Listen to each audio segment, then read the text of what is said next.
కోస్తాంధ్ర తీరానికి తుఫాన్ తరుము కూస్తున్న నేపథ్యంలో జలాశయాలు చెరువుల పరిరక్షణకు అధికారులు చర్యలు చేపట్టారు. 3 రోజులుగా కురుస్తున్న వర్షాలకు జలాశయాలకు వరద భారీగా చేరుతోంది. నిండు కుండలా మారిన తాటిపూడి జలాశయం ప్రస్తుతం పరిస్థితిపై మరింత సమాచారం మా ప్రతినిధి రాజు అందిస్తారు.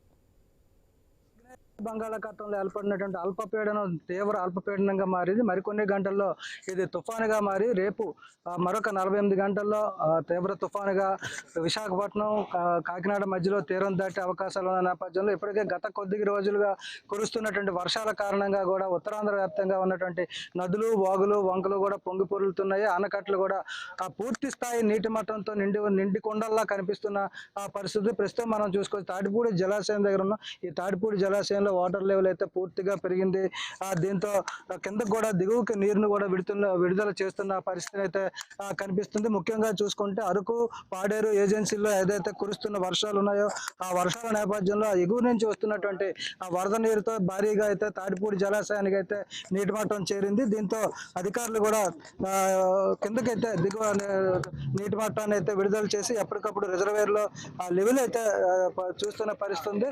ముఖ్యంగా ఏదైతే దాదాపు 297 అడుగుల పూర్తిగా సామర్థ్యం కలిగినటువంటి జలాశయంలో ఇప్పటికే 296 అడుగులకి అయితే నీటి మట్టం చేరుకుంది. దీంతో నిండు కుండలా కనిపిస్తున్నటువంటి జలాశయంలో మీద నుంచి కూడా ఎక్కువగా వరద నీరు వస్తున్న పరిస్థితుల్లో దిగువగా అంటే ఈ రిజర్వాయర్ బ్యాలెన్సింగ్ చేయడం కోసం 2 గేట్లు కూడా ఎత్తడం జరిగింది. 2 గేట్లలో కొద్దిగా నీరుని అయితే కిందకు విడుదల చేసి సముద్రంలోకి వదులుతున్న పరిస్థితి కూడా కనిపిస్తుంది. ఈ తాటిపూడి జలాశయానికి సంబంధించి వస్తున్నటువంటి అల్లూరి సీతారామరాజు, విశాఖపట్నం, విజయనగరం 3 జిల్లాల్లో కలుపుకొని ఉన్నటువంటి తాటిపూడి జలాశయం ఏదైతే ఉందో ఇది పర్యాటకంగా కూడా అభివృద్ధి చెందుతున్న నేపథ్యంలో మరోవైపు చూసుకుంటే ఎక్కువగా ఇక్కడ నుంచి నీటి శాతం అయితే నీరు అయితే విశాఖపట్నంలో తాగునీరుకి అదేవిధంగా పరిశ్రమలకి వినియోగిస్తున్న నేపథ్యంలో దాంతో అక్కడికి నిత్యం వెళ్తున్నటువంటి నీటి సామర్థ్యంతో పాటు ఎక్కువగా నీరు అయితే విడుదలైన నేపథ్యంలో ప్రస్తుతం ఈ రిజర్వాయర్ నుంచి అయితే నీరుని అయితే విడుదల చేస్తున్నారు. దీంతో పాటు కూడా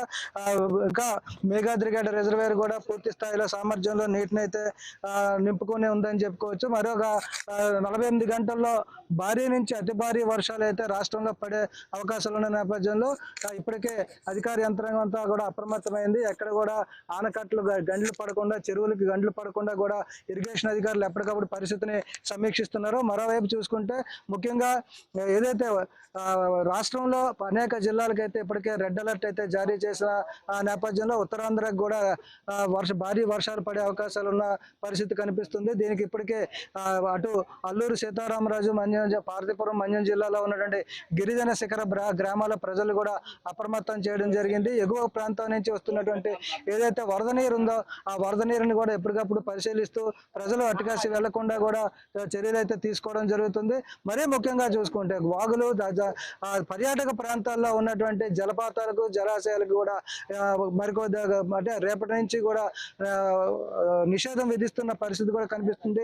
అల్లూరు సీతారామరాజు జిల్లాలో ఉన్నటువంటి ఏవైతే పర్యాటక కేంద్రాలు ఉన్నాయో పర్యాటక కేంద్రాలను కూడా మూసివేయాలని చెప్పి అధికారులు అయితే ఇప్పటికే నిర్ణయం తీసుకోవడం జరిగింది. ఇలాంటి పరిస్థితుల్లో ముఖ్యంగా రాబోయే 4 రోజులు కూడా ఎంతో కీలకం కాబోతున్న నేపథ్యంలో ఇప్పటికే నిండు కొండల్లో జలాశయాల్లో అయితే నీరుంది. గంటలు పడకుండా ఆస్తి నష్టం, ప్రాణ నష్టం జరగకుండా, పంటలు వర్షంలో మునిగిపోకుండా, ఈ వరదలకు కొట్టుకుపోకుండా కూడా చర్యలు చేపడుతున్న నేపథ్యంలో ఇరిగేషన్ అధికారులు అయితే ముఖ్యంగా ఈ జలాశయాల మీద దృష్టి పెట్టారని చెప్పుకోవచ్చు. మరోవైపు చూసుకుంటే విద్యుత్ శాఖ, R&B, దాంతోపాటు రెవెన్యూ శాఖ అధికారులు కూడా ఇప్పటికే అప్రమత్తమయ్యారు. రాబోయే 4 రోజులు కూడా చాలా కీలకం కాబోతున్న నేపథ్యంలో రాష్ట్రంలో ఎక్కడా కూడా ప్రాణ నష్టం, ఆస్తి నష్టం జరగకుండా చర్యలు అయితే తీసుకుంటున్న పరిస్థితి కనిపిస్తుందని చెప్పుకోవచ్చు. వీడియో జర్నలిస్ట్ మధుసూదన్ రెడ్డితో రాజు, ఐ న్యూస్.